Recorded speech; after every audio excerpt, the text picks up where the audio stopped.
ನಮಸ್ಕಾರ. ನನ್ನ ಹೆಸರು ಅಜಿತ್ ನಿಶಾಂದಾರ್, ಪಂಚಾಯತಿ ಅಭಿವೃದ್ಧಿ ಅಧಿಕಾರಿ, ಗ್ರಾಮ ಪಂಚಾಯತ್ ಹಿಟ್ನಿ. ಮಾನ್ಯ CEO ಸಾಹೇಬರು ಪ್ರತಿ ಗ್ರಾಮ ಪಂಚಾಯತಿಯಲ್ಲಿ ಒಂದು ಅಂಗನವಾಡಿ ದತ್ತು ಪಡೆದು ಅದನ್ನು ಮಾದರಿಯನ್ನಾಗಿ ಪರಿವರ್ತನೆ ಮಾಡಲು ನಿರ್ದೇಶನ ನೀಡಿದ್ದರು. ಅದೇ ಪ್ರಕಾರವಾಗಿ ನಾನು ಹಿಟ್ನಿ ಗ್ರಾಮ ಪಂಚಾಯತಿ ವ್ಯಾಪ್ತಿಯಲ್ಲಿ ಬರುವ 6 ಅಂಗನವಾಡಿ ಕೇಂದ್ರಗಳಲ್ಲಿ ಅತಿ ದುಸ್ಥಿತಿಯಲ್ಲಿದ್ದ ಅಂಗನವಾಡಿ ಕೇಂದ್ರವನ್ನು ನಾನು ಆಯ್ಕೆ ಮಾಡಿದೆ. ಆ ಅಂಗನವಾಡಿ ಕೇಂದ್ರ ನಂಬರ್ 52 ಮತ್ತು ಅದು ಒಂದು ಟೈಪ್ ಭೂತ್ ಬಂಗ್ಲಾ ಟೈಪ್ನ ಇತ್ತು. ಸೊ ಇದನ್ನು ನಾನು ಆಯ್ಕೆ ಮಾಡಿ ಇದರಲ್ಲಿ ನಾನು ಕಳೆದ ವರ್ಷ 15ನೇ ಹಣಕಾಸು ಯೋಜನೆಯಲ್ಲಿ ಬಾಲಸ್ನೇಹಿ ಬಣ್ಣ ಮತ್ತು ಒಳ್ಳೆಯ ಫ್ಲೋರಿಂಗ್ ಮೊಸೈಕ್ ಟೈಲ್ಸನ್ನು ಅಳವಡಿಸಲಾಯಿತು. ಆಮೇಲೆ ಬ್ಲ್ಯಾಕ್ ಬೋರ್ಡ್ ಒಳ್ಳೆಯದನ್ನು ಅಳವಡಿಸಲಾಯಿತು. ಫಾಲ್ ಸೀಲಿಂಗ್ ಅಳವಡಿಸಲಾಯಿತು. ಲೈಟ್ ವ್ಯವಸ್ಥೆಯನ್ನು ಕಲ್ಪಿಸಲಾಯಿತು. ಮತ್ತು ಅದೇ ರೀತಿಯಾಗಿ ಕಿಚನ್ ಕಟ್ಟವನ್ನು ನಿರ್ಮಿಸಲಾಯಿತು. ಅಂಗವಿಕಲ ಮಕ್ಕಳಿಗಾಗಿ ಹಾಗೂ ಇತರೆ ಮಕ್ಕಳಿಗಾಗಿ ರ್ಯಾಂಪ್ ಅಳವಡಿಸಲಾಯಿತು.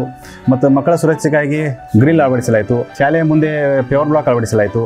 ಅಂಗನವಾಡಿ ಕೇಂದ್ರದಲ್ಲಿ ಫೈಬರ್ ಬೆಂಚಸ್ ಅಳವಡಿಸಲಾಗಿದೆ. ಮಕ್ಕಳಿಗೆ ಆಟ ಆಡಲು ಅನೇಕ ತರಹದ ಆಟಿಕೆ ಸಾಮಾನುಗಳನ್ನು ನೀಡಲಾಗಿದೆ. ಈ ರೀತಿಯಾಗಿ ಅಂಗನವಾಡಿ ಕೇಂದ್ರ 52 ಅತಿ ದುಸ್ಥಿತಿಯಲ್ಲಿದ್ದದ್ದನ್ನು ನಾವು ಮಾದರಿಯನ್ನಾಗಿ ಪರಿವರ್ತನೆ ಮಾಡಿದ್ದೇವೆ. ಇದಕ್ಕೆ ಸಹಕಾರ ನೀಡಿದ ನಮ್ಮ ಸದಸ್ಯರು, ಗ್ರಾಮ ಪಂಚಾಯತಿ ಅಧ್ಯಕ್ಷರು, ಮಾನ್ಯ ಕಾರ್ಯನಿರ್ವಾಹಕ ಅಧಿಕಾರಿಗಳು ತಾಲೂಕ್ ಪಂಚಾಯತ್ ಹುಕ್ಕೇರಿ ಮತ್ತು ಮಾನ್ಯ ಮುಖ್ಯ ಕಾರ್ಯನಿರ್ವಾಹಕ ಅಧಿಕಾರಿಗಳು ಜಿಲ್ಲಾ ಪಂಚಾಯತ್ ಬೆಳಗಾವಿ, ಇವರಿಗೆ ತುಂಬ ಧನ್ಯವಾದವನ್ನು ಅರ್ಪಿಸುತ್ತೇನೆ. Hello, good day. My name is Ganesh Patil. I am a chemical engineer. Currently, I work in oil company called Shell. It's an international global oil company. This is my village. Name of my village is Hitni. And this is my house, which is next to my house. This is an Anganwadi, which was extremely poor conditions before. And I've seen that has been refurbished in excellent condition, to the extent that whenever I see some people, whenever I have guests in my house, they always ask about this particular Anganwadi, and it's well built and well refurbished. So I'm very proud to have that Anganwadi in front of my house.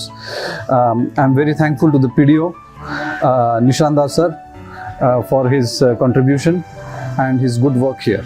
Thank you.